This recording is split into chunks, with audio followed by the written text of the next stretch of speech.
मेरा नाम शबनम है जानता हूँ। और मैं आपको सुन रही हूँ। आपके शिक्षाओं ने ही मुझे संभाला है, ना मेरे पास शिक्षा है ज़्यादा और ना ही मैं मजबूत थी, लेकिन यहाँ आकर आपको सुनते सुनते मजबूती आ रही है मुझ में। ठीक है, एक व्यवस्था चल रही है आपके बाहर, आपके बहुत पहले से चल रही है, पर आप खुद को क्यों अनुमति देती हैं उस व्यवस्था का शिकार बनने की?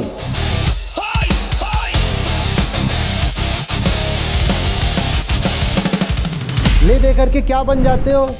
मांस का एक पिंड जिसकी जगह रसोई और बिस्तर के बीच में रहती है लगातार। सोसाइटी का जो दबाव है उससे मैं बहुत परेशान रहती थी, लेकिन आचार्य जी को सुनने के बाद मुझे उन लोगों को जवाब देने का मुझे ताकत मिल गया है। अब मैं बोल पा रही हूँ। समाज ने इनके खोपड़े में डाल दिया है तुम्हारा मूल्यांकन सामर्थ्य पर नहीं सौंदर्य पर होगा। ये समस्या उस मॉडल की है जिसने स्त्री को धर्म में, समाज में, परिवार में और रिश्ते में एक बंधा बंधाया रोल दे दिया और वो रोल सदियों तक स्वीकार किया जाता रहा बिना परखे। अच्छा जी, मैं आपको दिखाना चाहती हूँ। मैंने शादी के बाद मैंने घर छोड़ गीता के लिए 1.5 साल के अंदर मेरे 2 स्टेट लेवल खेले, योगा में चैंपियन हुए और 8 मैराथन किया और 1 मैराथन में मैंने ये खनक सुन रहे हैं? ये आत्मज्ञान की खनक है।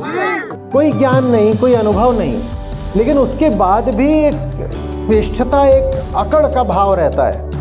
हम कुछ हैं तो अपनी रोटी भी खुद कमा कर नहीं खा रहा, उसके लिए कौन सी स्वतंत्रता और फिर कौन सी मुक्ति? भटक्यो भूल्यो डर अब दरवाजे पे दस्तक नहीं दे तो, मौज है गई प्रेमी मेरो गल बहिया ही रह तो, पकड़ा पकड़ी घेरा घेरी को ना ही यो खेलो, भय जीव जगत एक है। अभी राम है बिल्कुल अंदर जो बैठे हैं सर, आप वही राम है मेरे अंदर। अंदर में रोज आपको ही दिखती हूँ। अगर वो धरती पे आए हैं तो आपके रूप में है कि आपने कहा था कण कण में कोई मरता नहीं है, सब में समा जाता है। गुरु मंत्र यो दीप जलायो। Thank you so much for being you, and I would love to make you smile every नहीं, जिसने देख लिया अपने साथ नहीं होने देता। जो कुछ नहीं जानते ना वो फंस जाते हैं ट्रैप में। बाहर निकलने के लिए साहस चाहिए, सड़कों की धूल फांकनी पड़ती है। ये होता है घर में हो तो कुछ काम ढूंढते हो, फिर अपने आप को प्रासंगिक, रेलेवेंट बनाए रखने का बहाना ढूंढते हो। ये पॉसिबल ही नहीं था कि मैं उत्तराखंड से एक गांव से निकली हुई और आज बेंगलोर जैसी सिटी में खुद आ सकती हूँ। ये सिर्फ आचार्य जी की वजह से हुआ।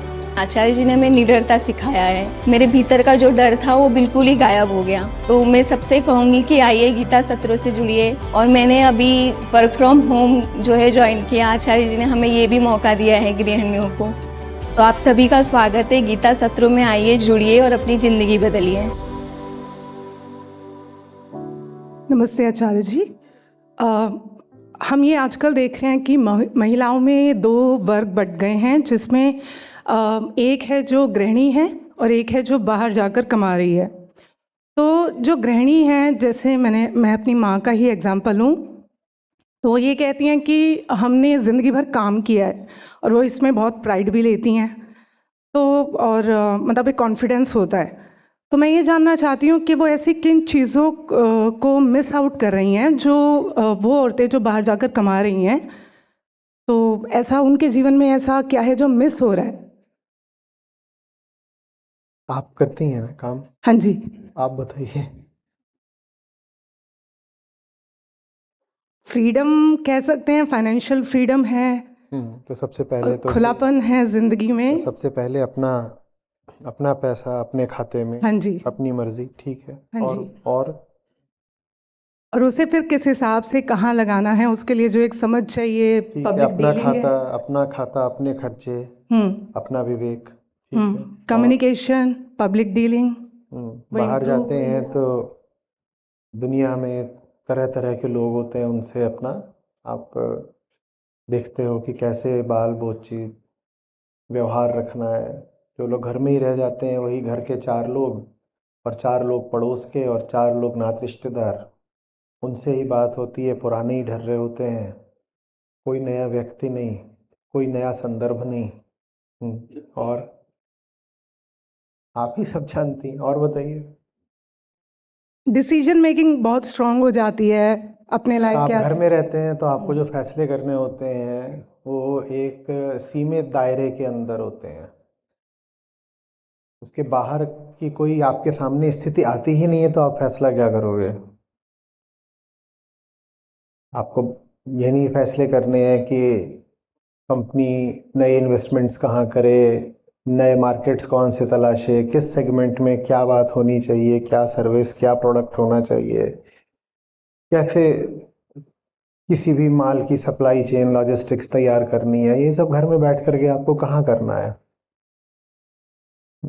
तो दुनिया भर में जो नसीहतें होती हैं, जो चुनौतियां आती हैं, सिखा कर जाती हैं, उनसे आप वंचित रह जाते हो। जब उन चुनौतियों से वंचित रह जाते हो तो फिर अपना विकास भी नहीं होता। बिना चुनौती के विकास तो होगा नहीं, है ना? और बताइए। देश विदेश की यात्रा कर सकते हैं। यात्रा ही नहीं करते। बहुत सारी गृहिणियां तो घर से थोड़ी दूर भी जाना हो तो चाहती हैं कि कोई साथ में चले तब निकलेंगे। जो लोग काम कर रहे हैं वो घर क्या शहर से बाहर की यात्रा करते हैं, दूसरे प्रांतों में जाते हैं, कई बार उन्हें विदेशों की भी यात्राएं करनी पड़ती हैं। दुनिया देखते हैं। दुनिया देखने से अपने भीतर के ढांचों को चुनौती मिलती है, आप और ताज़ा और परिपक्व हो पाते हो। और बाकी और लोग बताएं। अंधविश्वास में डूबने में सहूलियत होती है घर में। हाँ, घर में बैठे रह करके आप हो और चार दीवारें हैं और आप जो भी कह रहे हो वो उन्हीं चार दीवारों के मध्य गूंज रहा है। तो कोई आपके अंधविश्वासों को चुनौती देने वाला नहीं है। आप हो, आपका मोबाइल फ़ोन है, उस पर आपके कुछ दोस्त रिश्तेदार हैं, टीवी है, टीवी पर बाबा जी हैं। इस पूरे माहौल में कुछ ऐसा नहीं है जो आपकी धारणाओं को चुनौती देने के लिए आएगा। तो आपके पुराने मान्यताएं, अंधविश्वास सब साबुत रह जाते हैं। और हाँ, साहस की तो कमी रह ही जाएगी। आप जब घर में हो तो आप हर तरीके से सुरक्षित भी हो और आश्रित भी हो। घर में हो तो सुरक्षित भी हो और आश्रित भी हो, भले ही वो पिंजड़े की सुरक्षा हो, लेकिन सुरक्षा तो एक तरह की है ही। बाहर निकलने के लिए साहस चाहिए, सड़कों की धूल फांकनी पड़ती है, धूल गर्द, धूप, अनजान अपरिचित लोग और स्थितियां, इनका मुकाबला करना पड़ता है। इससे भीतर लोहा तैयार होता है।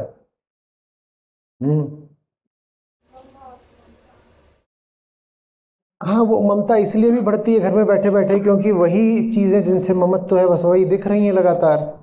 तुमसे आपकी ममता और प्रगाढ़ होती जाती है। वो ममता आधी तो मजबूरी है क्योंकि करने को और कुछ है ही नहीं। तो घर में बच्चे हैं, उन्हीं को पकड़ कर बैठो, जहाँ ज़रूरत नहीं है वहाँ भी दखल करो, हस्तक्षेप करो। बच्चे बड़े हो गए हैं तो भी उनको नहलाओ, जबकि वो खुद नहा धो सकते हैं, कपड़े बदल सकते हैं, तब भी कहो नहीं मैं नहलाऊंगी तुझको। जो कामकाजी महिला है वो बच्चों की सिर्फ उन्हीं मांगों को पूरी करेगी जो जायज़ हैं और आवश्यक हैं। आपने ऐसी माएँ देखी होंगी, बच्चा 7वीं 8वीं में पहुंच गया तो भी उसको 10वीं में पहुंच गया तो नहला रही हैं, देखा है? आप में से कितनी ऐसी खुद ही हैं बताइएगा? बोलो। और देखी कितनों ने?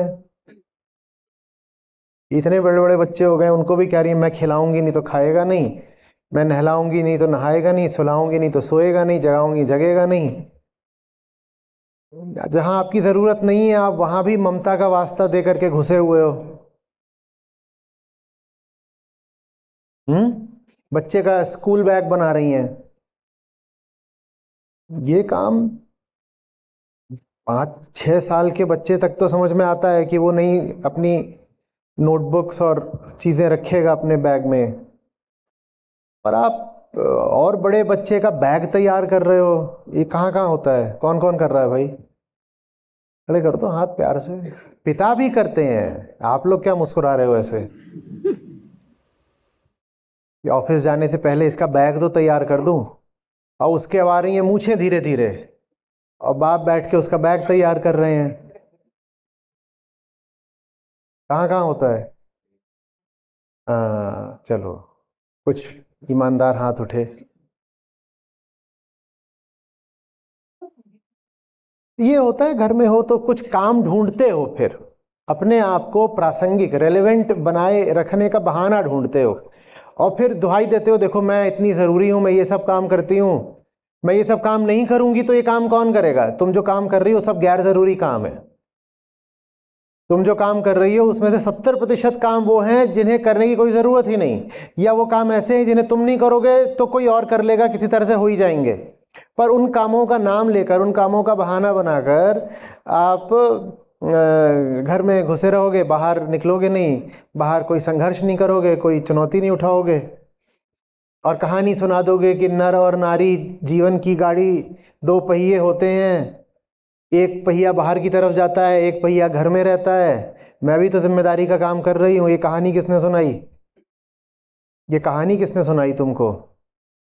ये जीवन की गाड़ी 2 पहिए, अरे थोड़ी तरक्की करो, अब तक साइकिल पे ही चलोगे।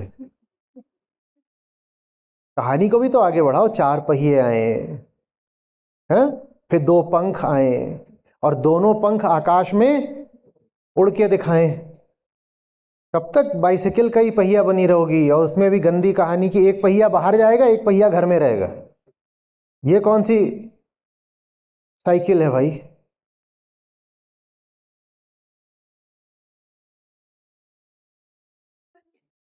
और क्या होता है घर में रह करके? सर जी, उनका बच्चा बीमार होता है तो वो इंतजार करेगी हस्बैंड के आने का। हाँ, बच्चा बीमार है तो हस्बैंड का आने का इंतजार करो, क्योंकि डर लगता है कि डॉक्टर भी लूट लेगा। बहुत सारी महिलाओं के लिए ना अस्पताल भी बड़ी कॉम्प्लेक्स जगह होती है। वो अस्पताल जाने में भी डरती हैं कि जटिल जगह है, कैसे बड़े बड़े शब्द लिखे होते हैं। हमारी मेडिकल व्यवस्था भी ऐसी है, उसमें सब ग्रीक ही लिखा होता है। वहां पर बड़े बड़े शब्द, नेफ्रोलॉजी, बाप रे, इतनी अंग्रेजी तो उसने जिंदगी में नहीं पढ़ी। ये क्या हो गया? तो घर में बैठी रहेगी, क्योंकि वहाँ अस्पताल में जाएगी, वहाँ पे अलग अलग तरह के विभाग हैं, काउंटर्स हैं, यहाँ पर्ची कटानी है, वहाँ पहले जा करके जाओ एक्सरे कराओ, MRI के लिए एक दूसरा सेक्शन है, उधर चले जाओ। बड़े हॉस्पिटल्स में तो काफ़ी दौड़ धूप होती है, उनको दौड़ धूप करनी ही नहीं आएगी। आप किसी बड़े अस्पताल में जा करके देखिए, जो गृहस्थ महिलाएं हैं आपको वो ज़्यादातर अलग ही दिखाई दे जाएंगी। या तो किसी के पीछे पीछे चल रही होंगी, या वो चुपचाप किसी कुर्सी और बैठकर किसी का इंतजार कर रही होंगी क्योंकि कोई और आए और हमें राह दिखाए। अब ये कैसी स्थिति है बताओ?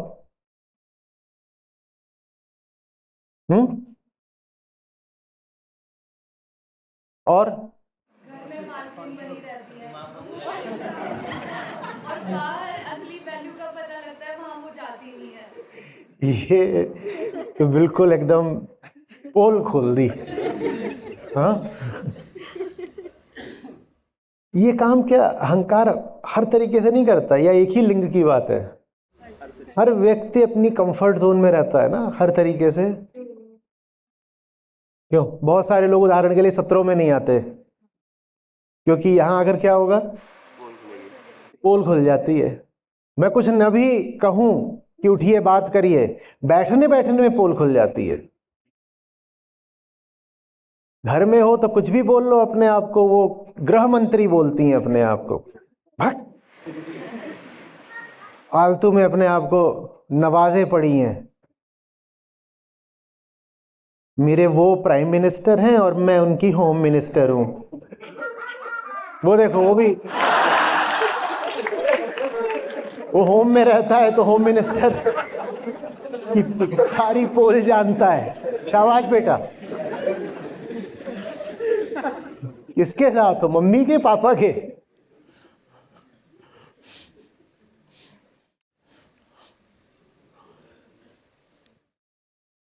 और इसीलिए कई बार गृहिणियों में एक विचित्र किस्म का अहंकार पाया जाता है। कोई ज्ञान नहीं, कोई अनुभव नहीं, लेकिन उसके बाद भी एक श्रेष्ठता, एक अकड़ का भाव रहता है। हम कुछ हैं, हम कुछ हैं। आप उनके सामने जाकर के खड़े हो जाइए, बड़े से बड़े वैज्ञानिक होकर के, वो तो भी आपसे चढ़कर ही बात करेंगी, सारी नहीं, कई। तो लगता है हम कुछ हैं, क्योंकि उनको आईना कभी दिखाया ही नहीं गया, क्योंकि घर से बाहर निकल करके उन्होंने अपनी हैसियत का परीक्षण कभी करा ही नहीं। वो घर में रही हैं और घर में ये होता था कि जो भी आता था तो जैसे मामा जी के पांव छूता था वैसे ही मामी जी के भी छू देता था। जैसे होता है ना कि ब्रिगेडियर और उनको साथ में बोलते मिसेस ब्रिगेडियर, वो भी कुछ बन गई। मैं बता चुका हूं कई बार कि मैं छोटा था, 26 जनवरी है कल, उसकी परेड का आता था तो विदेशी अतिथि आते थे, वो खड़े होते थे, तो मैं पूछता था, ये 2-3 बार हुआ, मैं पूछता वो कौन है, तो पापा बोले वो फलाने देश के राष्ट्रपति हैं, इस बार मुख्य अतिथि हैं। मैंने कहा वो बगल में क्यों खड़ी हैं, वो कहाँ की राष्ट्रपति, उनको कैसे चढ़ने दिया, और मेरे देश की सेनाएं उनको भी सलाम ठोक रही हैं, वो किस हक से चढ़ी हुई है, वो कौन है। पर चूंकि उसको भी सलाम ठोका जा रहा है तो उसको ये गलतफहमी हो जाती है कि मैं भी कुछ हूं, मैं भी कुछ हूं। फर्स्ट लेडी, फर्स्ट लेडी कहां से हो गई, फर्स्ट लेडी कहां से हो गई।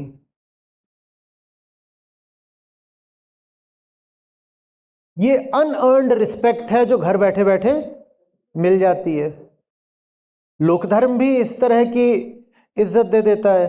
कोई धार्मिक कार्य होगा, उसमें पति पत्नी दोनों एक साथ एक बराबर खड़े हो जाइए, भले ही पत्नी पूरे तरीके से आश्रिता हो, लेकिन फिर भी उसको स्थान ऐसे दिखाया जाएगा जैसे बराबरी का हो। बराबरी का है नहीं, वो भी जानती है, बिल्कुल जाहिर है सच्चाई कि वो पति पर हर तरीके से निर्भर है, लेकिन फिर भी हम स्वांग ऐसा करेंगे जैसे दोनों बराबरी के हैं। कुछ तो उसको गाजर दिखानी पड़ेगी ना, ताकि वो घर के भीतर बंद रहना स्वीकार कर ले। तो उसको ये गाजर दिखाई जाती है कि तुम घर की देवी हो, तुम घर की देवी हो, तुम पूज्या हो, तुम भी सम्माननीय हो।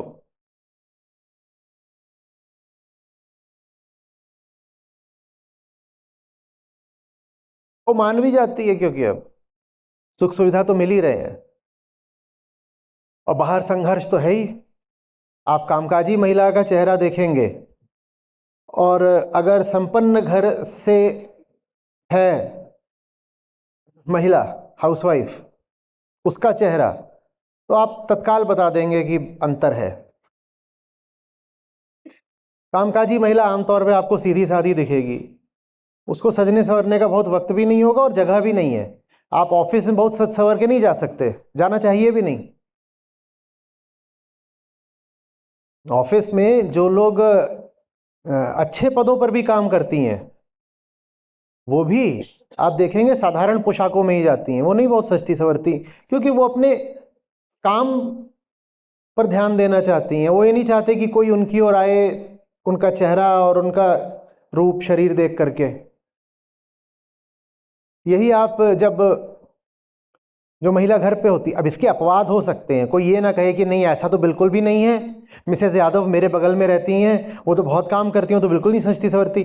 अपवाद मत गिनाइएगा, मैं एक सामान्य जनरल बात कर रहा हूं, जिसमें अपवाद बहुत सारे हो सकते हैं। जो घर में है उसको अक्सर, बच्चे स्कूल चले गए, पति दफ्तर चला गया, उसका तो उसको समय ही समय होता है। खीरा, गाजर, मेथी, मूली, हींग, 70 चीजें लेके मुंह पे रगड़ो, आंख पे लगाओ और त्वचा बनाओ, रीठे को बाल में लगाओ, और क्या क्या पता नहीं सब क्या था होता है। अनन्नास का रस आंख में डाल लो, इससे आंखें बिल्कुल हिरणी जैसी हो जाती हैं।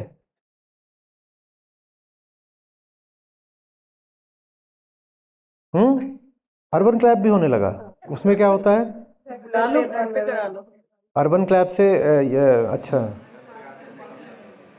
अच्छा, वो घर में आते हैं और सब ये खीरा वीरा करके चले जाते हैं,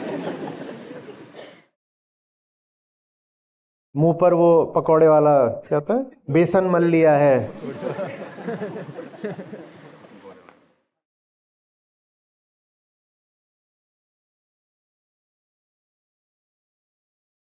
आदमी डर जाए दोपहर के समय, घंटी मत बजाइएगा, पता नहीं कैसा चेहरा भीतर से निकले।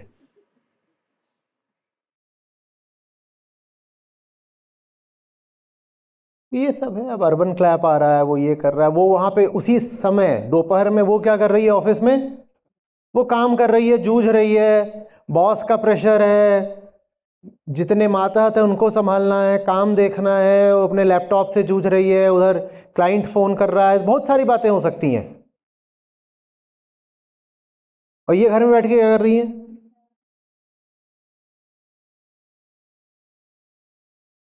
चाय बनाने के बाद चाय की पत्ती बेकार नहीं जानी चाहिए, उसको कान में डालो, उससे कान साफ होता है। और ज्यादा साफ करना है कान, तो चाय की पत्ती डालने के बाद 1 लो अदरक की गांठ, उससे उसको अंदर ठूसो।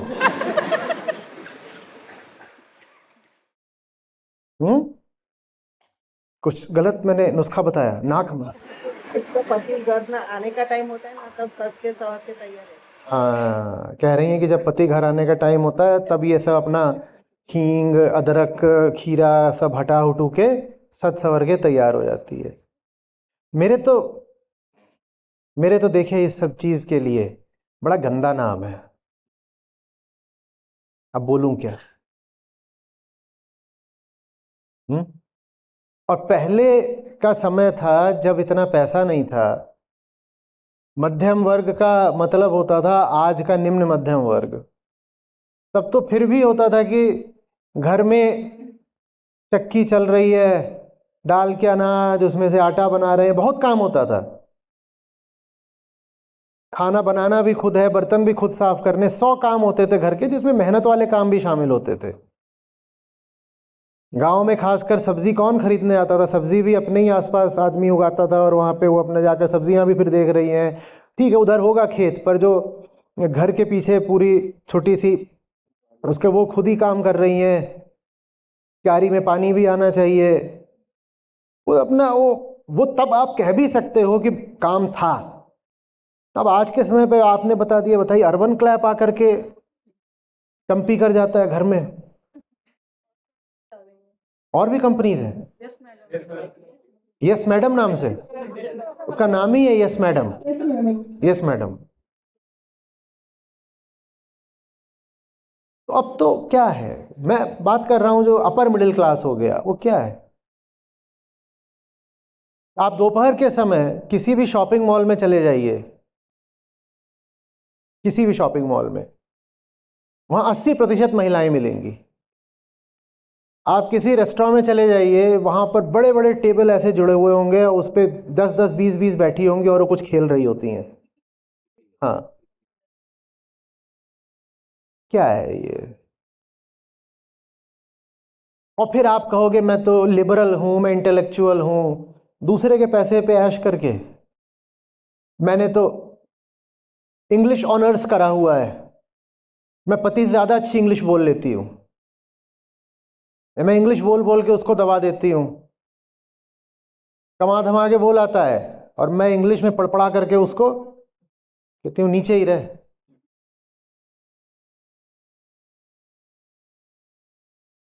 तो अपनी रोटी भी खुद कमा कर नहीं खा रहा, उसके लिए कौन सी स्वतंत्रता और फिर कौन सी मुक्ति? इसके लिए सब अध्यात्म वगैरह फिजूल की बात है। तुम्हारा तो निवाला भी उधार का है।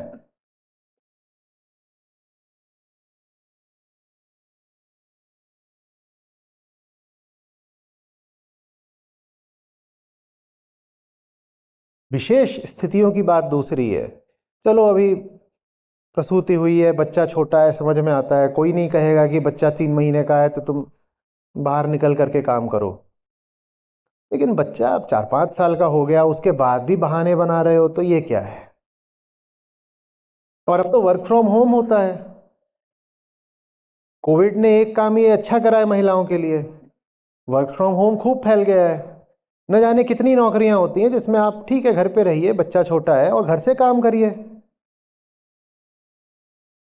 ये छोटी मोटी समस्या नहीं है, काफी बड़ी समस्या है, क्योंकि घर में इस तरह का अगर एक व्यक्ति है तो वो पूरे घर की व्यवस्था खराब कर देगा।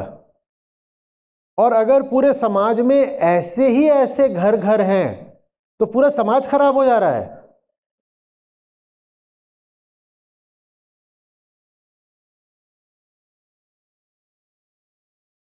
जो मुक्त नहीं हो प्रेम भी क्या करेगा, फिर ऐसे घर में प्रेम भी नहीं हो सकता। पर निर्भरता हो सकती है, बस प्रेम थोड़ी हो सकता है।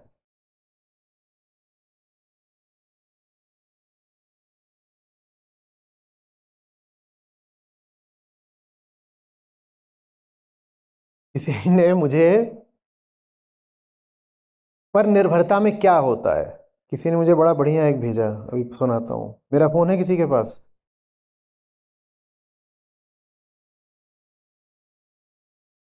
अरे प्रदीप जी, आप अपना ही दे दीजिए, वो आपके पास भी है। इस तरह की बातें मैं गृहस्थों को भेजता रहता हूँ।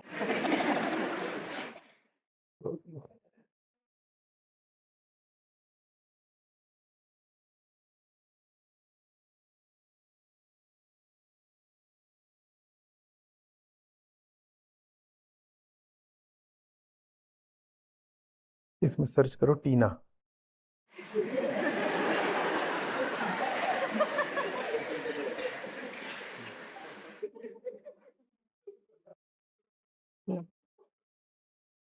हाँ,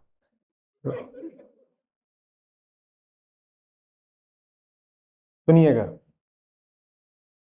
क्या होता है जब आप आश्रित होते हो किसी पर, हाँ, प्रेम फिर कैसे गायब होता है और प्रेम की जगह कौन सी चीज ले लेती है। A husband texts his wife, Honey I got hit by a car outside the office. ये मुझे ऑफिस के बाहर एक गाड़ी ने टक्कर मार दी है। Tina brought me to the hospital. They have been taking tests and doing x-rays. Tina है कोई, टीना ने मुझे हॉस्पिटल में डाल दिया और अब मेरा टेस्ट हो रहा है, एक्सरे हो रहे हैं। The blow to my head is very strong, may be serious. सर में चोट लगी है बहुत जोर की और हो सकता है सर की चोट एकदम गंभीर हो। Also I have 3 broken ribs, a broken arm, a compound fracture on my left leg and they may have to amputate the right foot.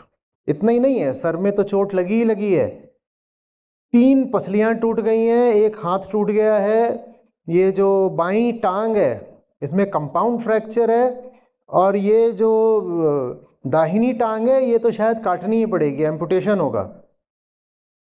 Husband ने अपनी ये स्थिति बताई वाइफ को, ये मैसेज करके। तो वाइफ का रिस्पॉन्स आता है 3 शब्दों में, हु इज टीना।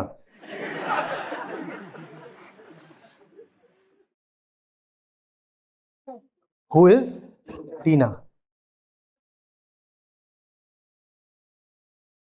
कहाँ है प्रेम, कहाँ है? तुम मर जाओ भले, लेकिन मेरी मुट्ठी में रहना। क्यों? क्योंकि तुम अगर मुट्ठी में नहीं हो तो मेरे तो खाने पीने के लाले पड़ने वाले हैं। ये नहीं कि मेरे दूसरे स्वार्थ कोई छिनेंगे, मैं दाने दाने को मोहताज हो जाऊंगी क्योंकि मेरी अपनी कोई सामर्थ्य है ही नहीं। जिसको हम कहते हैं ना फेमिनिन जेलसी, वो ऐसा कुछ नहीं है कि डीएनए से आती है, वो कल्चर और सोसाइटी से आती है। हम कहते हैं ना कि औरतों में डाह बहुत होती है, ईर्ष्या बहुत होती है और कैट फाइट होती है। फिर आमतौर पर वो आप कार्टून्स भी देखते होंगे कि लड़का लड़की साथ जा रहे हैं, एक दूसरी लड़की है, लड़का उसको ऐसे मुड़ के देख रहा है तो इधर वाली उसको थप्पड़ मार रही है, तू क्यों देख रहा है उसको। ये दोनों लिंगों में होती है। पुरुषों में भी स्त्रियों में भी, पर स्त्रियों में ज्यादा चित्रित इसलिए की जाती है क्योंकि आपने उनको पराश्रित बना रखा है। जिसको पराश्रित बना दोगे उसको फिर इस बात का ख्याल रखना पड़ता है कि मेरा पति किसी और से तो नहीं मिल रहा, और अगर मिल रहा है किसी और से तो फिर मेरा और मेरे बच्चों का क्या होगा। मैं तो उन्हें कमा खा के खिला नहीं सकती कुछ भी।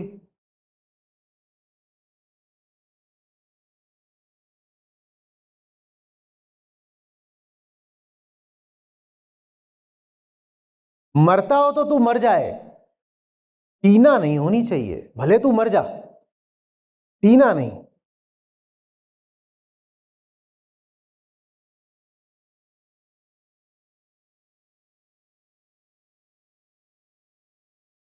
अब अगली बार वो क्या करेगा, वो टीना की जगह क्या लिख देगा, जॉन। वो जॉन लिख देगा तो पकड़ा जाएगा। जब पकड़ा जाएगा तो सिर्फ बेवफाई नहीं, झूठा भी कहलाएगा। और टीना की जगह जॉन उसको लिखना क्यों पड़ेगा, क्योंकि अगर टीना बता दिया तो वो खा जाएगी घर से, तो फिर वो टीना की जगह जॉन बताएगा। जब जॉन बताएगा तो झूठा कहलाएगा।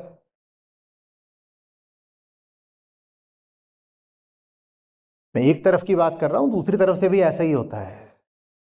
पुरुष कोई बदतमीजियों में पीछे नहीं है, पर अभी बात गृहस्थ महिलाओं की हो रही है तो इसलिए। और क्या विशिष्टताएं पाई जाती हैं आप लोग बताइए, ये तो आपके अधिकार क्षेत्र की बात है, इसीलिए माइक आपके पास है, बताइए। अपने ही जैसी सहेलियां बना लेंगी, पूरा झमकट बन जाएगा उन्हीं का।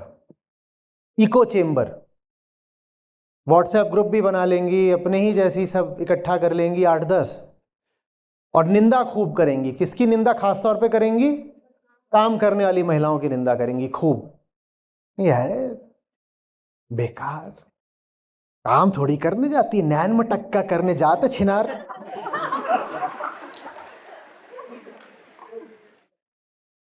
बच्चे घर में सड़ रहे हैं, उनको छोड़ के सज बज के गई है वहां पे।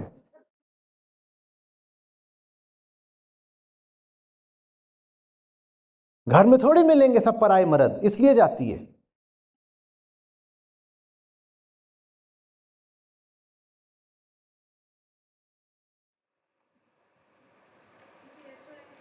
अच्छा खाना बनाए, फिर तारीफ नहीं करेंगी, अच्छा नहीं, मैं बनाती हूँ वही अच्छा। बहुत मुश्किल है, बहुत मुश्किल है कि कोई गृहिणी रेस्टोरेंट के खाने की तारीफ कर दे, क्योंकि अगर वो भी उसको नहीं करना आता, ये प्रमाणित हो गया, तो फिर तो एग्जिस्टेंशियल वैक्यूम है। कुल एक तू काम करती है खाना, और वहां भी दिख गया कि वो काम भी एक शेफ और एक पुरुष तुझसे बेहतर कर रहा है, तो तू है किस लिए? तेरी हस्ती की कीमत क्या, उद्देश्य क्या? तो पहुंचते ही बड़ा स्वाद आ रहा है, 300 रुपए की दाल है ना, इसलिए घर में हम यूं ही मुफ्त बनाकर दे देते हैं, तो फेंकी फेंकी जाती है। अब ये इन्होंने 300 रुपए में दी है तो बड़ा स्वाद लग रहा है, हम तो छुए ना, घिनट्टी। दीदी कोहड़ा, लौकी, तुरई, आलू और पालक, इनके अलावा 40 साल में तुमने क्या बनाना सीखा है? 40 साल से तुम इन्हीं को घुमा घुमा के वही वही बना रही हो। जो एक काम करती हो तुम उसमें भी कोई विविधता या विशेषज्ञता नहीं ला पाई हो। वही रोटी बना देती हो, वही पराठा बना देती हो, वही पोहा बना देती हो, वही 5 कुल सब्जियां उन्हीं को घुमाती रहती हो। तुम शेफ से मुकाबला करोगी?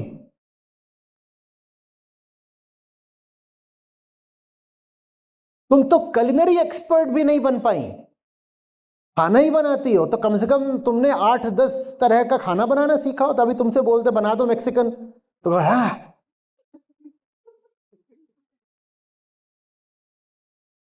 तुरई की रसदार खिलाएंगे, मुझे तुरई से कोई समस्या नहीं,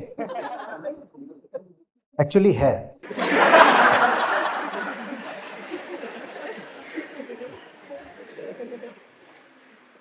परवल और लौकी भी। परवल, अरे रे रे रे, क्या याद दिला दिया। और आलू, आलू बस। जिस दिन बहुत कुछ होगा खास, पराठे डाल दूं, आलू के पराठे दही के साथ। सोचो अभी ये वीडियो पब्लिश हो, मुझे कितनी गालियां मिलेंगी। मुझे अभी से मजा आ रहा है, मजा ही नहीं आ रहा है, झुरझुरी दौड़ रही है। वो ऐसे बैठी हुई है स्क्रीन के और पानी पी पी के मुझे गाली दे रही है।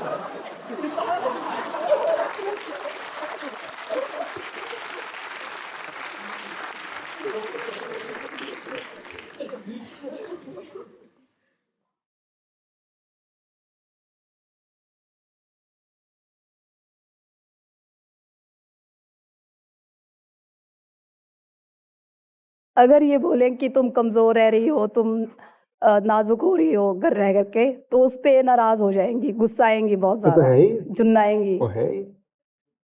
कौन मेहनत करना चाहता है, कौन संघर्ष करना चाहता है, धूल और धूप का सामना कौन करे। सड़क पे एड़िया कौन रगड़े, पानी में इत्र डालकर नहाना तो एक बात है, बाहर निकलो पसीने में नहाना पड़ेगा, कौन करे।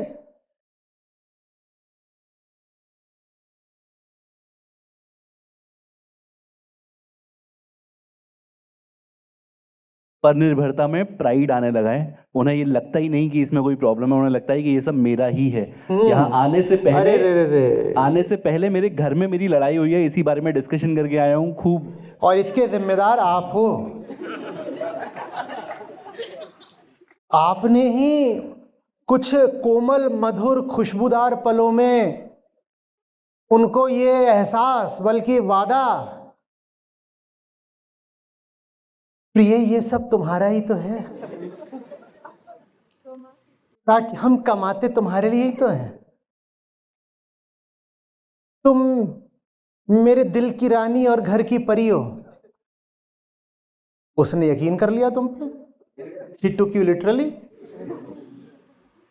तुम्ही ने तो जा जाके करा था कि ना प्रिय ना आओ, बस इधर आओ, बिस्तर इधर है, ये तुम्हारे लिए ही तो मैंने सब करा है, सब बिल्कुल तुम्हारा ही है, तुम्हारा ही है। उसने मान लिया कि उसका है। ये धोखा महिला को पुरुष ने ही तो दिया है कि ये सब तुम्हारा है, और होता कुछ नहीं है उसका, होता कुछ नहीं है। और जब तक उसको ये समझ में आता है कि उसका कुछ नहीं है, तब तक वो पूरे तरीके से पंगु, अपाहिज, आश्रयता हो चुकी होती है।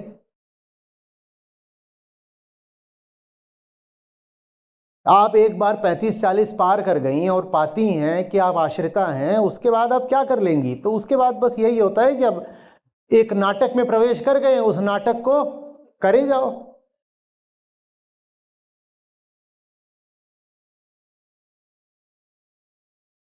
अगर आधा तिहा भी पत्नी से, माँ से, बहन से, किसी भी महिला से कुछ स्नेह का रिश्ता है, तो उसको सच्चाई बताओ ना कि तुम्हारा वही है जो तुम्हारा है, किसी और का कमाया वो तुम्हारा नहीं हो जाता। यहां तो भाई अपनी सगी बहनों से भी ये सच्चाई छुपाते हैं। आज भी ऐसा हो रहा है खूब कि वो पढ़ने को बोलेगी तो कहेंगे अरे तू पढ़ लिख के क्या करेगी, तहसीलदार से तेरी शादी हो रही है, सरकारी बंगले पर राज करेगी, पढ़ लिख करके तुझे क्या मिलेगा? पढ़ लिख करके तू अभी पढ़ रही है, उसके बाद तू बहुत परीक्षा देगी तो भी तू क्लर्क ही तो बनेगी अधिक से अधिक। तेरी शादी सीधे बता तो रहे हैं तहसीलदार नहीं तो कलेक्टर से करा देंगे, उसके बाद बिना पढ़े लिखे रानी बन जाएगी। क्यों झूठ बोल रहे हो अपनी बहन से?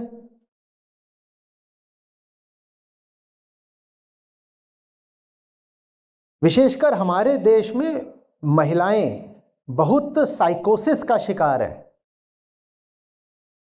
महिला को मैं कहता जरूर हूं बार बार कि मनुष्य हो आप, मनुष्य हो आप, पर वो एक अजीब किस्म की मनुष्य बना दी गई है। इसीलिए आमतौर पे महिलाओं के लिए इंसान शब्द इस्तेमाल भी नहीं होता है।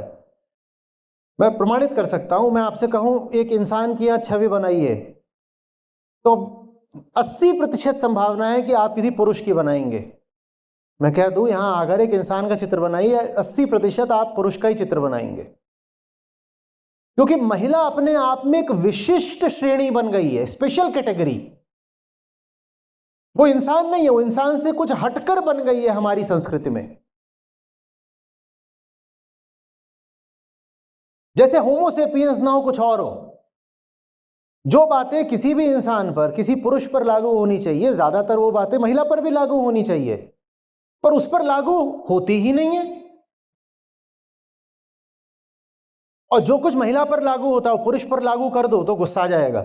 किसी पुरुष को बोलो कि तेरा ब्याह करा रहे हैं, कमा धमा करके लड़की दे देगी, तुझे घर में बैठ करके ये रोटियां बेलनी है, बिस्तर साफ करना और बच्चे पैदा करने हैं, वो ना माने, वो नहीं मानेगा। आप लोग भोली होती हैं या बुद्धू या क्या है?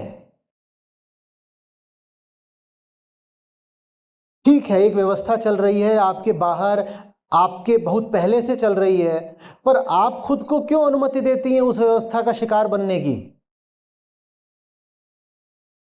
आप के जो प्रतीक सौंदर्य के माने जाते हैं, जिसमें आपकी शान और सम्मान होता है, पुरुषों के लिए वो चीज गालियां होती हैं। देखते नहीं हो, बोलते तो क्या चूड़ियां पहन रखी हैं, और आप चूड़ियां ऐसे खनकाते हो जैसे कितने गौरव की बात हो, और पुरुष इस बात को गाली की तरह लेते हैं।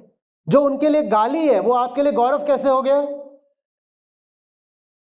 बोलो, दिखाई नहीं देता, सुनाई नहीं देता?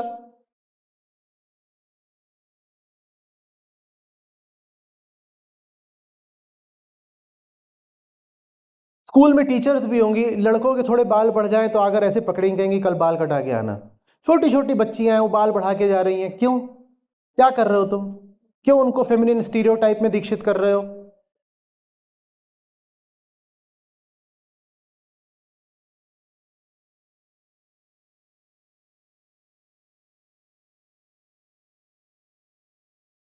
और सबसे जो भयानक आश्चर्य की बात होती है वो वही होता है, गृहिणी का आत्मविश्वास। आंटी आंटी से सब डर के रहते हैं, आंटी से सब पीछे रहते हैं, क्योंकि आंटी के पास भले ही कुछ नहीं है पर ग्रेट मोरल सुपीरियरिटी है।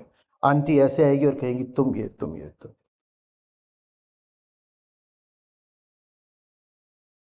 और भले ही आंटी के पीछे सब पीठ पीछे हंसते हो आंटी पर जब आंटी आएगी तो सब खड़े हो, जी आंटी जी, जी आंटी जी।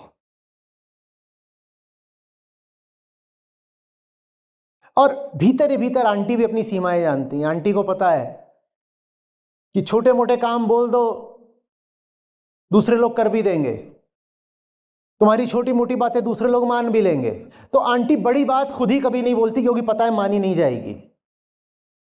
आंटी भी दूसरों से छोटी मोटी बातें बोल बोल कर अपने को ये एहसास, ये गलतफहमी दिलाई रहती है कि हम कुछ हैं।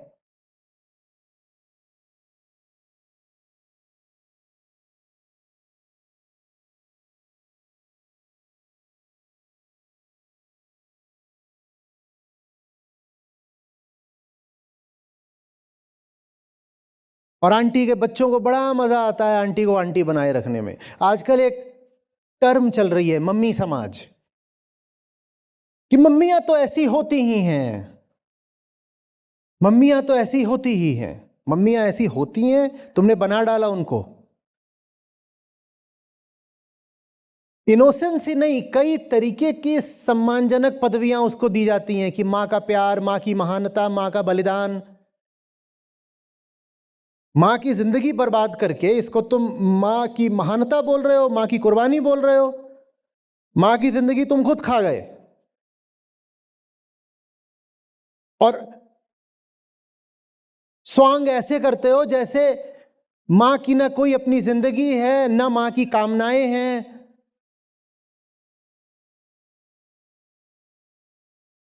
अभी जाड़े चल रहे हैं, मां मां तेरे हाथ का गाजर का हलवा। किस किस को मां के हाथ का हलवा बहुत पसंद है?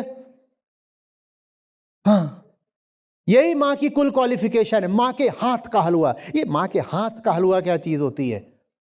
माँ के हाथ बड़ी बड़ी इमारतें बना सकते थे, माँ के हाथ बड़े बड़े ग्रंथ लिख सकते थे, माँ के हाथ बेलन ही नहीं कलम भी उठा सकते थे, माँ के हाथों में बंधन ही नहीं बल भी हो सकता था। पर तुमने माँ के हाथों से ये सब छीन लिया और अब कह रहे हो माँ के हाथ का गाजर का हलवा।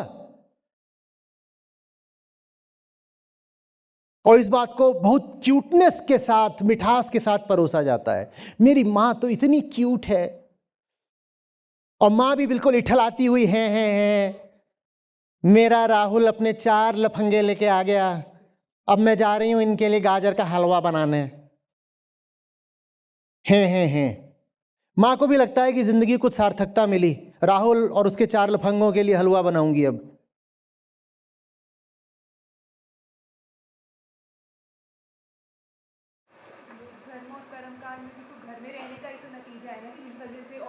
बिल्कुल बिल्कुल, लोक धर्म कर्म कांड नहीं, स्त्री होने के नाते आपको जानना चाहिए पैट्रियार्की भी 80% इन्हीं महिलाओं ने चला रखी है। पितृसत्ता भी कोई पुरुषों ने नहीं चला रखी, वो भी महिलाओं ने ही चला रखी है। और ज्यादातर वही ये जो घर में बैठी हुई महिलाएं हैं यही चला रही हैं। अंधविश्वास भी इन्होंने ही चला रखा है, गलत तरीके से वोट भी यही देती हैं। चूंकि ये दुनिया जहान जानती नहीं, इसीलिए नेता लोग भी आसानी से बेवकूफ इन्हीं को बना लेते हैं। तो ले दे करके सामाजिक, राष्ट्रीय, राजनैतिक हर तरह की बर्बादी की ये जिम्मेदार होती हैं, धार्मिक भी बर्बादी। और सर खुद नहीं करती हैं काम तो अगली जनरेशन को भी सपोर्ट नहीं करती हैं। जैसे मैं, हाँ, आप काम करने निकलो तो वो ऐसे होगा कि उपेक्षा की दृष्टि से या हेय दृष्टि से देखेंगी। काम करेंगी, बड़ी आई काम करने वाली, कितना कमा लेती हो? 40,000।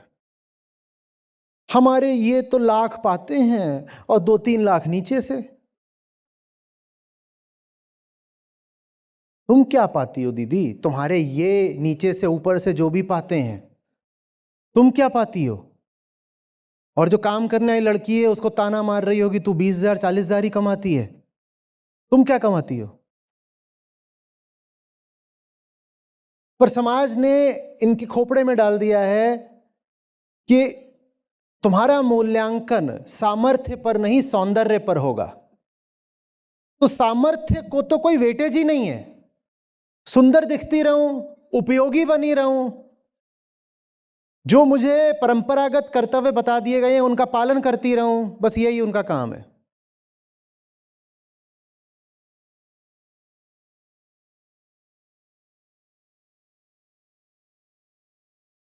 और भुगतती भी खूब है। बड़ी दुर्दशा होती है भीतर ही भीतर, बड़ा बुरा लगता है उनको देख करके, क्योंकि जिंदगी तो किसी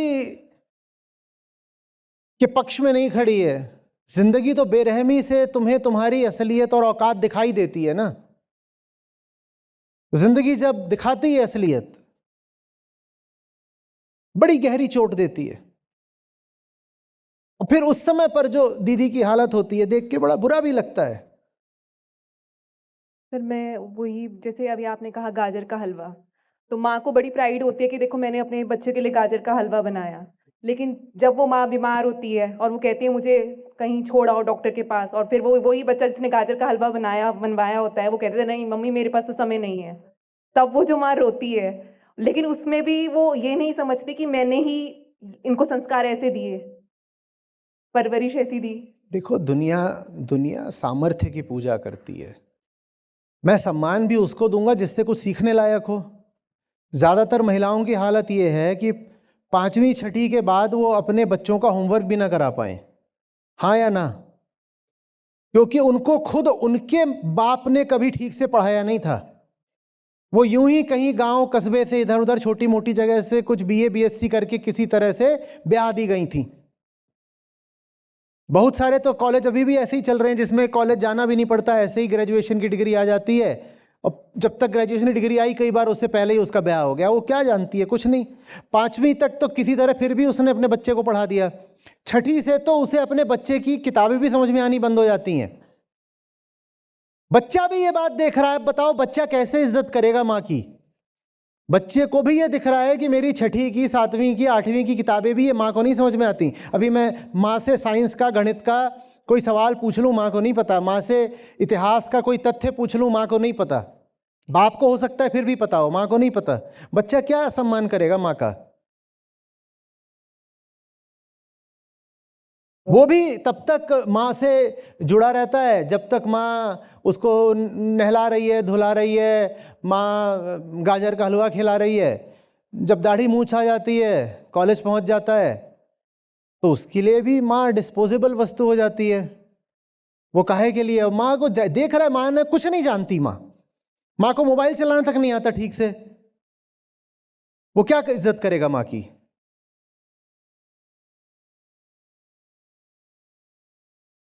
कोई बाजार में चीज खरीदनी हो, इलेक्ट्रॉनिक्स आइटम हो, माँ नहीं जानती।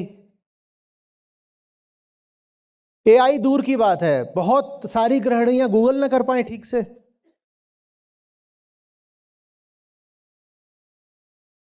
कौन इज्जत करेगा अब? कौन करेगा? और जो शुरुआती रूप रंग होता है, शारीरिक साज सज्जा होती है, वो 5-7 साल में ढल जाती है। 1-2 बच्चे पैदा होते हैं, शरीर पूरा ढल जाता है। उसके बाद अब कौन तुम्हें शरीर के नाते भी इज्जत देगा? ले दे करके क्या बन जाते हो?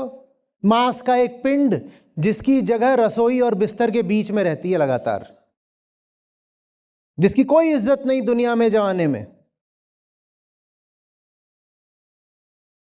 लेकिन संस्कारवश लोग आकर के क्या बोले जाते हैं? जी आंटी जी। तो आंटी जी कोई गुमान बना रह जाता है कि हम भी कुछ हैं।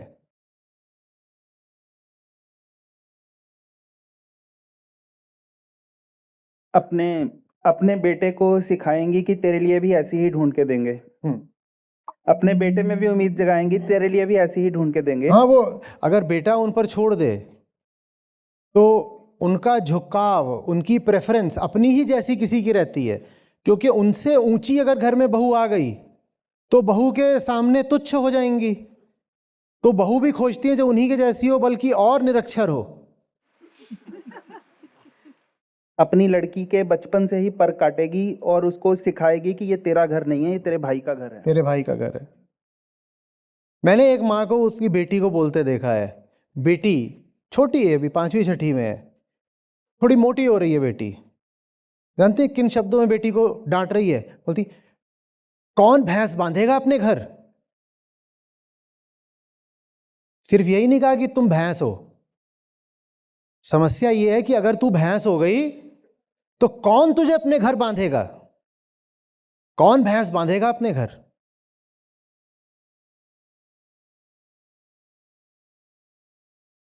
अब ये जो बेटी है, ये मेंटल डिसऑर्डर का शिकार नहीं होगी क्या बचपन से ही? तभी तो बोल रहा हूं, हमारी जो महिलाओं की आबादी है वो बड़े न्यूरोसिस का शिकार है।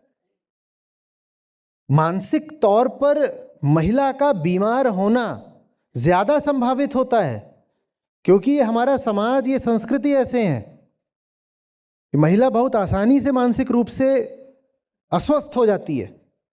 उसको कर दिया जाता है यहां से बीमार।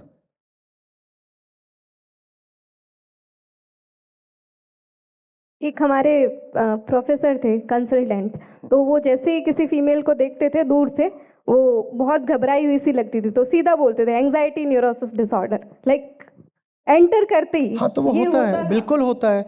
शुरू में जब महिला वर्क प्लेस पर जाती है, जो कभी घर से बाहर निकली हो, बाहर जाती है, या शुरू में जब वो गाड़ी चलाती है, तो वो एक आम पुरुष की अपेक्षा ज़्यादा एंशियस रहती है। बिल्कुल होता है, बिल्कुल होता। और जब वो ज़्यादा एंशियस रहती है तो पुरुषों को बहाना मिल जाता है कहने का कि ये देखो, ये दीदी गाड़ी चलाएंगी, अभी एक्सीडेंट करेगी। ये देखो, ये चली आई हैं ऑफिस में काम करने, दीदी एक काम करो, ये हल्का फुल्का काम है कर लो, बाकी जो महत्वपूर्ण और भारी काम है वो ज़रा हम मर्दों को करने दो। और बहुत सारी महिलाएं इस तरह का संरक्षण स्वीकार भी कर लेती हैं। जब उन्हें कहा जाए वो कि अच्छा अब ऐसे काम करिए ना, अब 6 बज रहे हैं, आप घर निकलिए, बाकी काम हम लोग निपटा लेंगे, आपको बच्चे संभाल लेंगे, आप घर जाइए दीदी, आप घर जाइए, वो थैंक यू करके घर चली भी जाती हैं। पगली को समझ में भी नहीं आता कि तूने अपनी आज़ादी बेच दी। तू अगर वहां गई है, पुरुष के बराबर तनख्वाह ले रही है, तो बराबर काम भी कर।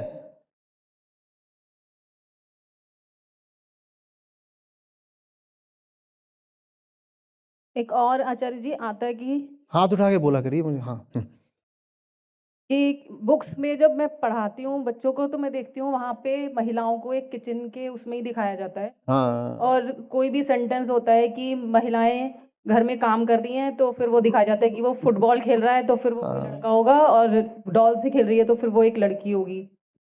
ये तो हर जगह होता है, हालांकि ये बदलने लगा है, बड़े शहरों में नहीं होता। कहीं मैं अभी देख रहा था कि किसी हॉस्पिटल का ऐसे बड़ा होर्डिंग लगा हुआ था, तो उसमें दिखा रखा था कि पेशेंट लेटा हुआ है और एक डॉक्टर बात कर रही है और दूसरी डॉक्टर उसका कुछ, दोनों जो महिलाएं थी डॉक्टर। तो वो बदल रहा है, तो वो जो कल्चरल विजुअलिज्म है वो बदल रहा है अब धीरे धीरे। वो भी सर सिर्फ मेट्रो सिटी में बदल रहा है। जैसे पहले मैंने जहाँ से किया था वहाँ अगर फीमेल है तो नर्स माना जाता था, डॉक्टर बोलते ही नहीं थे। मुझे बोलते थे नर्स, मैं ऐसे बोलती थी मैं डॉक्टर हूँ, नर्स नहीं हूँ, ऐसे। तो है। आचार्य जी, जो हम मम्मियों को बोलते हैं, उन्हें बताते हैं, तो उनका ये तर्क आता है कि अगर हम ऐसा करते तो तुम कहाँ से निकलती। आज जो आके बोल रही हो, बता रही हो, अगर हमने भी वही किया होता, बाहर निकल गए होते, तुम भी नहीं निकलती ऐसे। तो वो प्राउड लेती हैं कि हमने घर में रह के काम बोलना पड़ेगा कि थोड़ा आपको बुरा लगेगा, पर मैं बता दूं, आप बेहतर होती तो हम जैसे, हम इससे कहीं बेहतर होते। आपको गलतफहमी है कि आपने हमारी प्रगति मात्र में योगदान दिया है। आपने हमारी प्रगति में योगदान दिया होगा, पर हमारे बंधनों में भी आपका बहुत बड़ा योगदान है।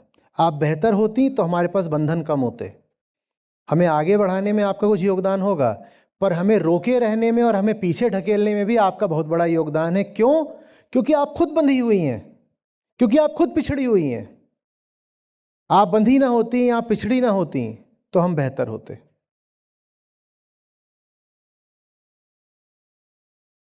आचार्य जी, मैं एक हॉस्पिटल में हूँ, एज ए नर्स काम कर रही हूँ, और वहाँ पे भी और जगह पे भी मैंने देखा है एक महिलाओं का एक वर्ग ऐसा बन गया है जो ये बोलता है कि पहले ही ठीक था जब महिलाएं घर का ही काम करती थी, अब जब नौकरी भी कर रही हैं और घर पे जाके सेम काम कर रही हैं तो हमारे ऊपर तो डबल रिस्पॉन्सिबिलिटी आ गई है।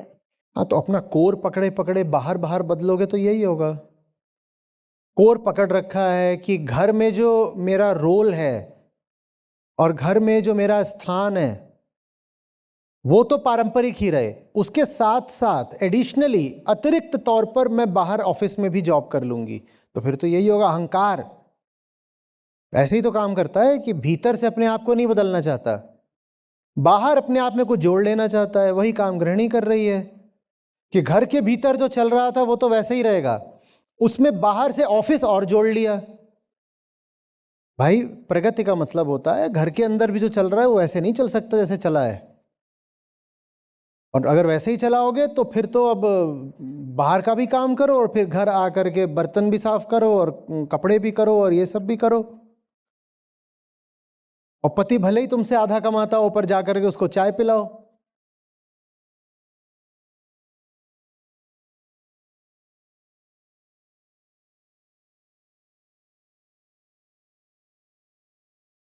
ये समस्या उस मॉडल की है जिसने स्त्री को धर्म में, समाज में, परिवार में और रिश्ते में एक बंधा बंधाया रोल दे दिया, और वो रोल सदियों तक स्वीकार किया जाता रहा बिना परखे। आपने कोई पूछा भी नहीं कि ये रोल कहाँ से आ गया। आपको कहा गया इस रोल को मानना धर्म है, इसको मानना संस्कृति है। आपने पूछा भी नहीं कि धर्म तो हमारा वैदिक है और हमारा वेदांत तो कहीं कहता नहीं कि ऐसी छवि में बंधना चाहिए स्त्रियों को। तो ये सब ये जो चला रहे हो, ये नाटक कहाँ से आ गया?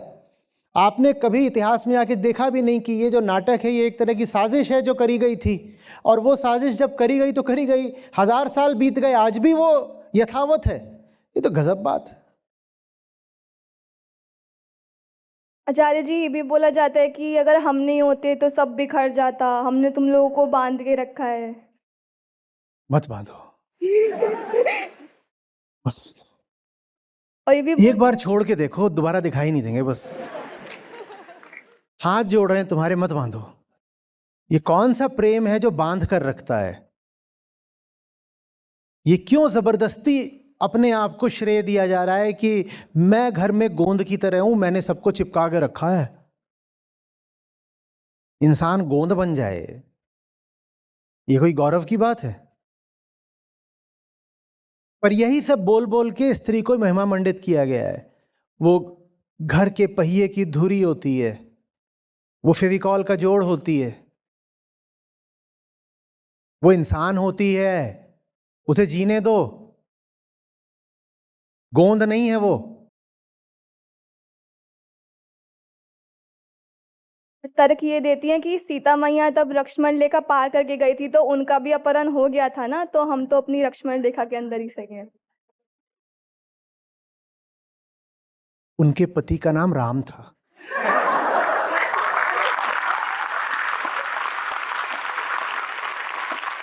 दीदी, तुम सीता मैया नहीं हो। उछलना छोड़ दो, तुम जो हो वो रहकर बात करो। उतनी ऊंची बात करना कि सीता जी ने जो करा था वो मैं भी। सीता जी ने अग्नि परीक्षा भी दी थी, दोगी, देनी है, और देने के बाद साबुत निकल आओगी, निकल आओगी दीदी। फिर तो क्यों बस अपनी कन्वीनियंस के हिसाब से सीता जी का नाम ले रही हो? कि जहां अपने स्वार्थ की सिद्धि हुई तहां देवियों का नाम लेना शुरू कर दो, कभी सीता जी का नाम, कभी किसी का नाम। क्यों अपने स्वार्थ के लिए उनका नाम घसीट रही हो बीच में?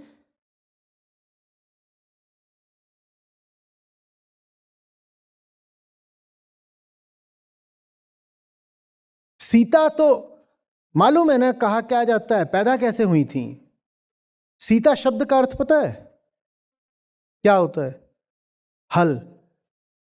उनको तो यह माना जाता है कि वो साधारण तरीके से, मानवीय तरीके से पैदा भी नहीं हुई थी। मम्मी, आप कैसे पैदा हुई थी? आप भी खेत में मिली थी?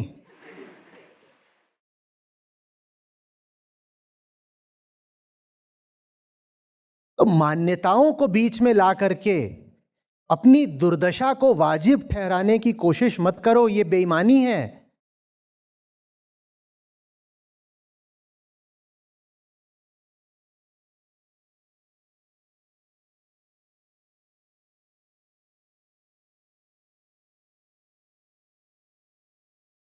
सीता जी ने तो बोला था हे मां, क्योंकि वो पृथ्वी से ही आई थी ना, तो अंत में तो उन्होंने बोला था हे मां, तुझसे ही आई थी, वापस अपनी गोद में ले ले।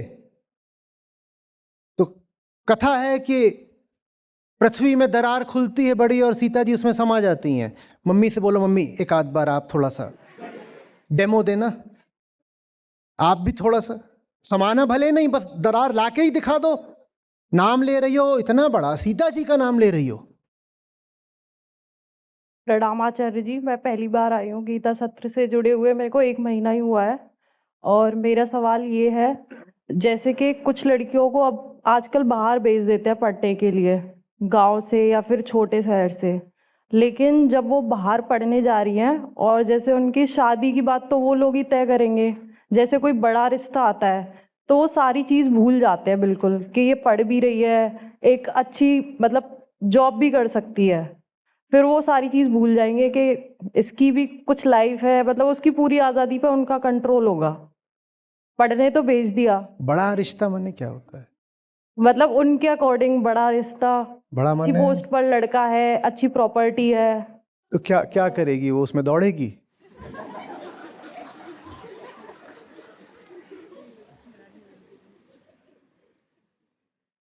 अच्छी पोस्ट पर लड़का है, लड़के को उसके ऑफिस में कुर्सी में ली होगी, ये दीदी जाके उसकी गोद में थोड़ी बैठ जाएगी। वो कुर्सी पे बैठा है, कुर्सी उसकी है। इस लड़की को कौन उस कुर्सी पे बैठने देगा? कास्टिज्म के बेस पर भी बहुत सारी चीजें करते हैं, जैसे देखो, वो जो करते हैं सो करते हैं, जो इन चीजों को अपने साथ होने दे, मेरी दृष्टि में वो दोषी है।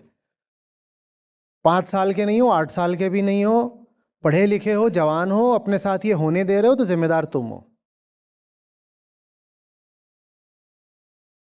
अरे जी, जैसे आप अभी बता रहे थे कि मम्मियाँ और जैसे बहुत ज़्यादा कंडीशनड होती है, तो हम लोग जैसे मम्मी या बुआ या मौसी को ऐसे समझाते हैं कि आप बाहर बहुत दुनिया है, बहुत कुछ सीखना है, आप बाहर निकलिए, दुनिया घूमिए, सीखिए नई चीज़ें, पढ़िए।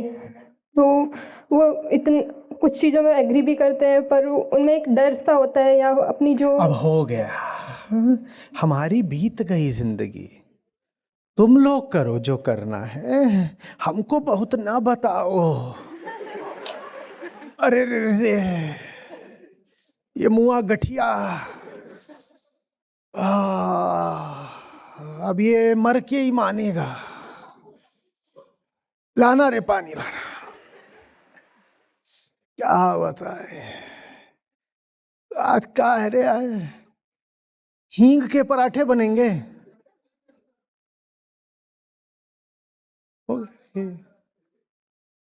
हमारा अब कुछ नहीं है बेटा, तुम लोग अपना अपना देखो, हमारा तो हाँ अब अगले जन्म में होगा।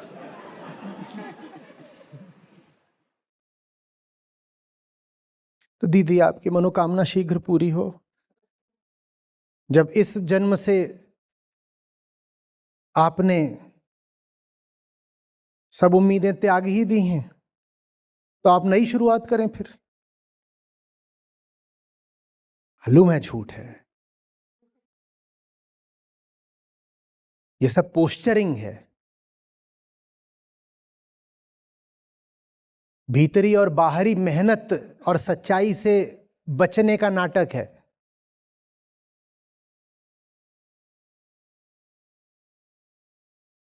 और फिर आप इसमें अगर कर दो कि अच्छा तो नहीं सुनती तो कोई बात नहीं, थोड़ी उपेक्षा कर दो, तो टप टप टप आंसू। अब हो गया, जब तुम लोग छोटे थे तब हम तुम्हारी टट्टी धोते थे, अब हम तुम्हारे किस काम के हैं, काहे के लिए तो हमारी परवाह करोगे।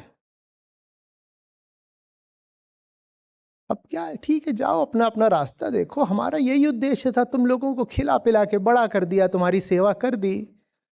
अब देखो तुम लोग अपना अपना, हमारा जन्म हुआ ऐसे ही सार्थक हो गया।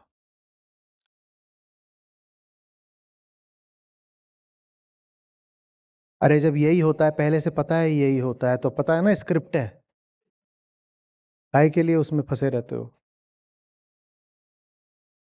आचार्य जी नमस्ते। एक और प्रश्न है आचार्य जी, मैंने अपने वर्क प्लेस पे काफ़ी बार देखा है, मेरे कॉलीग्स हैं तो they are very like intellectually sound, drive कर लेते हैं, अच्छा कमा रहे हैं, फाइनेंशियली इंडिपेंडेंट हैं, बट उसके बावजूद एक चीज़ जो बहुत पैराडॉक्सिकल लगती है वो ये है कि वो करवा चौथ के फास्ट रख रहे हैं, पूर्णिमा के फास्ट रख रहे हैं, ऑफिस में आ रहे हैं फॉर्मल्स पहन के, अपने ससुराल जा रहे हैं वही साड़ियाँ पहन के, सर पे पल्लू लेके। तो वो चीज़ मुझे बिल्कुल समझ में नहीं आती कि आप ये डिफरेंट आइडेंटिटीज़ कैसे इतने ईजिली कैरी ऑफ कर लेते हो, एंड देन यू से कि tradition and work goes hand in hand. तो आचार्य जी वो मुझे चीज़ नहीं समझ में आ रही, जो हमारी एज की लड़कियाँ की ये दोहरी जिंदगी क्यों जी रहे हो आप? Why can't you be just what you are in front of everyone? क्योंकि that's what they are, भीतर से वो वही हैं अभी भी, भीतर उनकी परदादी ही बैठी हुई है, ऊपर से उन्होंने जीन्स पहन ली है, ऊपर से पहन ली है। तो वो जिनको आप कहते हो कि ये मॉडर्न हो गई, ऐसी हो गई, वो कुछ भी नहीं है, उनके सारे भीतरी ख्याल वैसे ही पुराने हैं। जो फंडामेंटल उनका सेंटर है वो नहीं बदल गया है। उनको भी ले दे करके चीज़ें चाहिए वही जो पुरानी महिलाओं को चाहिए होती थी, एक पति हो, बच्चे हों, सिक्योरिटी हो। आजकल की तो लड़कियां हैं 15 साल 17 साल वाली होगी, 21 साल वाली होगी, वो यही तो होगा, मेरी शादी कब होगी, मेरी शादी कब होगी। अगर ये सवाल आया है मेरी शादी कब होगी, तो 90% संभावना है कि प्रश्नकर्ता कोई लड़की है। इनमें सेक्सुअल अर्ज इतनी ज़्यादा होती है क्या? हर समय शादी शादी शादी क्यों कर रही है? लड़का नहीं करता बल्कि जाहिर सी बात है ये मामला सेक्सुअल अर्ज का नहीं है, ये कल्चरल कंडीशनिंग का है। 15 ही 17 से चालू हो जाती है, मेरी शादी कब होगी, मेरी शादी कब होगी, मेरी शादी कब होगी। और ऊपर से वो चाहे मिनी स्कर्ट पहन ले, इंस्टाग्राम पे नाच ले, जीन्स पहन ले, कुछ कर ले, वो भीतर से तो वैसे ही बैठी हुई है ना। उसके देखे जिंदगी यही है, पति, शादी, बच्चे, बस यही है जिंदगी।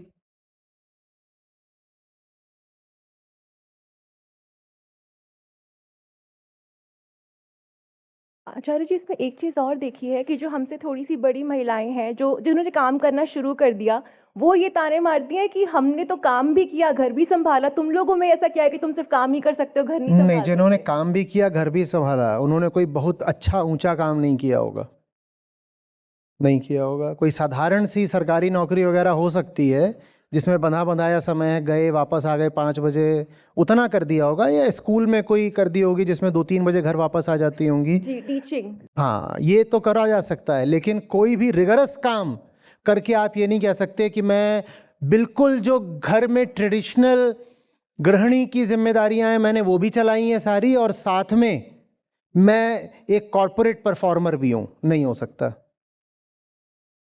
नहीं हो सकता। थैंक यू आचार्य जी।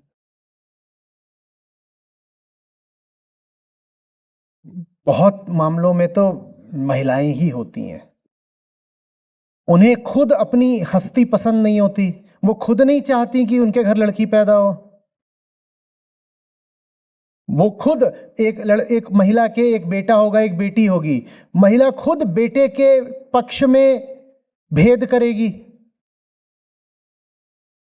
तो पितृसत्ता भी महिलाओं ने ही चला रखी है। भ्रूण हत्या भी करने में महिलाएं कम से कम अपना समर्थन तो दे ही देती हैं, बिना समर्थन के तो कोई अबॉर्शन नहीं करा देगा।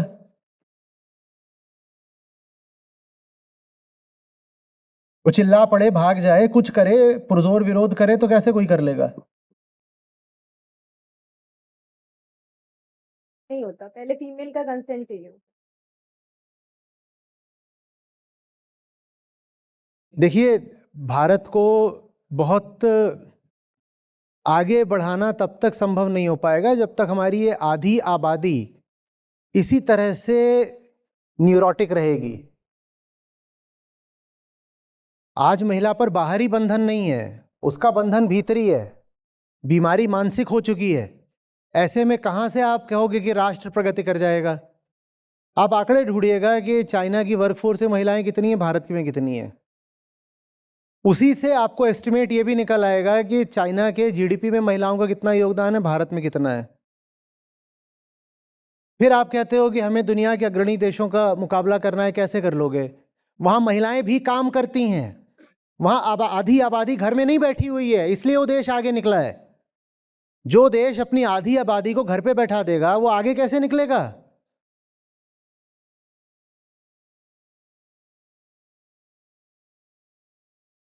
इजराइल की सेना देखो, इजराइल की एयरफोर्स देखो और उसमें महिलाओं को देखो। अमेरिका की ओलंपिक्स में मेडल टैली देखो और देखो कि उसमें से आधे से ज्यादा मेडल महिलाओं के हैं। जिस देश में महिलाएं कंधे से कंधा मिला करके बाहर निकल रही हैं वही देश है जो तरक्की कर पाए हैं। और जिस देश में महिलाओं की जितनी पिछड़ी हालत है वो देश भी उतने ही पिछड़े हुए हैं।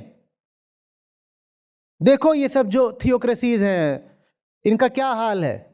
पाकिस्तान, ईरान, अफगानिस्तान, देखो इनको, यहां महिलाएं घर के अंदर कैद करी जाती हैं। देखो इनका क्या हाल है। जिस देश में महिला घर में बैठी हुई है वो देश निसंदेह पिछड़ा हुआ ही होगा। भारत के भीतर भी देख लो कि विकसित इलाके कौन से हैं और अविकसित कौन से। भारत में भी जिनको आप विकसित जगहें बोलते हो वो सब वही है जहां महिला आज़ाद है, बाहर निकल रही है, सड़क पे घूम रही है, ऑफिस में काम कर रही है। और जितनी पिछड़ी जगह होगी भारत में भी वो वही होगी जहां कह रही है महिला कि मैं तो गृहिणी हूं, मैं घर में बैठ करके दाल भात बनाती हूं।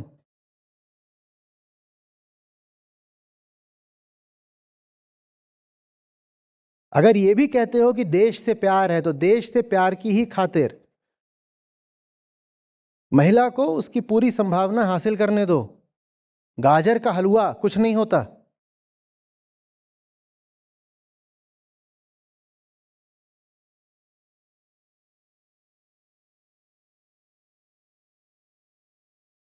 आगे बढ़िए, कोई और सवाल लेते हैं, हो गया बस। हाँ हाँ बताइए।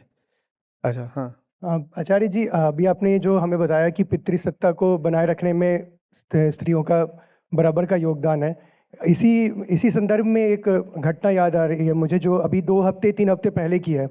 हरियाणा में जिंद शहर है, वहाँ पर एक व्यक्ति के 10 बेटियों के बाद एक बेटा पैदा हुआ, और उसमें जो बहुत ही मतलब घिनौनी सी बात आ रही थी सामने, वो ये थी कि एक वीडियो वायरल हो रहा है जिसमें एक रिपोर्टर है जो कि लेडी है, वो इस चीज़ को एकदम सेलिब्रेशन के साथ रिपोर्ट कर रही है कि 11वां बच्चा लड़का है।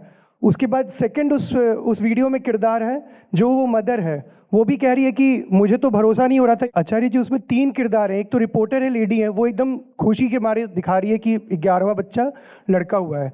फिर मदर से वो जाके बात कर रही है, तो मदर कहती है कि मुझे तो भरोसा नहीं हुआ कि 11वां लड़का है, तो मैंने कंफर्म करने के लिए अपनी ही लोक भाषा में उनको बोला कि मुझे तसल्ली दिखाओ कि लड़का ही है। तो माँ को भी सुकून आ रहा है उस 11वें को लड़के को देख के। और जो डॉक्टर है, लेडी डॉक्टर है, उनके पास ये मौका था कि ये समाज को एक संदेश दे सकती थी कि ये ओवरऑल एक अच्छी चीज़ नहीं है उसके हेल्थ के लिए भी और बच्चों के लिए भी, बाकी बच्चों के लिए भी। तो वो भी मौका उन्होंने चूक दिया, उनका भी बस अपना पर्सनल जो गेन है उससे रिलेटेड बात कर दी, और वो भी सब खुशी के मारे सेलिब्रेट कर रहे हैं 10 बेटी के बाद एक बेटे को। तो ये भी बहुत ही, बीच में उसे नाम भी याद नहीं आ रहा था उस पिता को, उसके वो छठे के बाद नाम भी मिस कर रहा था। क्या बोलूं मैं, अवाक हूं, क्या बोल सकता हूं मैं। आपने जितने किरदार बताए इनके बारे में नहीं सोच रहा, क्योंकि ये तो ज़्यादातर परफॉर्मर्स हैं। ये सब कुछ जिस टीवी ऑडियंस के लिए किया जा रहा है, मैं उसके बारे में सोच रहा हूँ। उस ऑडियंस को भी ये सब देखने में मज़ा आ रहा है, खुशी मिल रही है।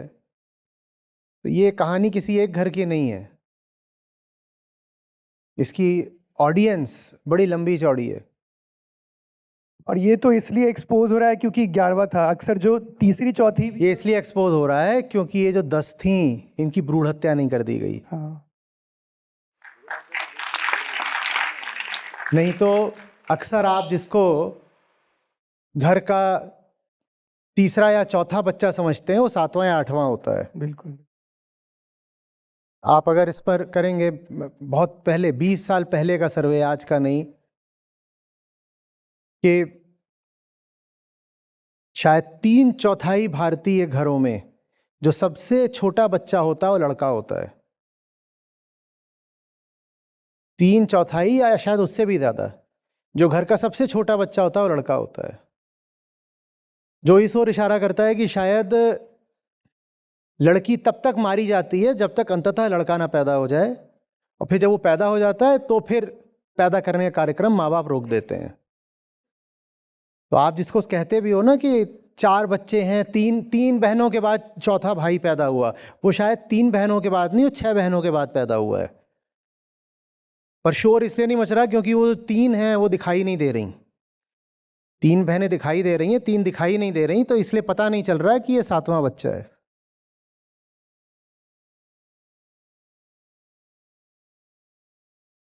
भारत की आबादी में से पता है ना कितनी महिलाएं गायब हैं? 4 से 5 करोड़। 4-5 करोड़ गायब हैं, और 2-4 लड़कियां इधर उधर हो जाएं तो हम कहते हैं अरे अरे अरे लड़कियों की मौत हो गई, लड़कियों को ही उठा ले गया। 4-5 करोड़ लड़कियों की भ्रूण हत्या करी है हमारे देश ने। इससे बड़ी जेनोसाइड क्या होगी? 2011 की आप जनगणना देख लीजिए, और अभी होगी शायद 1-2 साल में फिर से होगी, उसमें से भी आंकड़े देख लीजिएगा।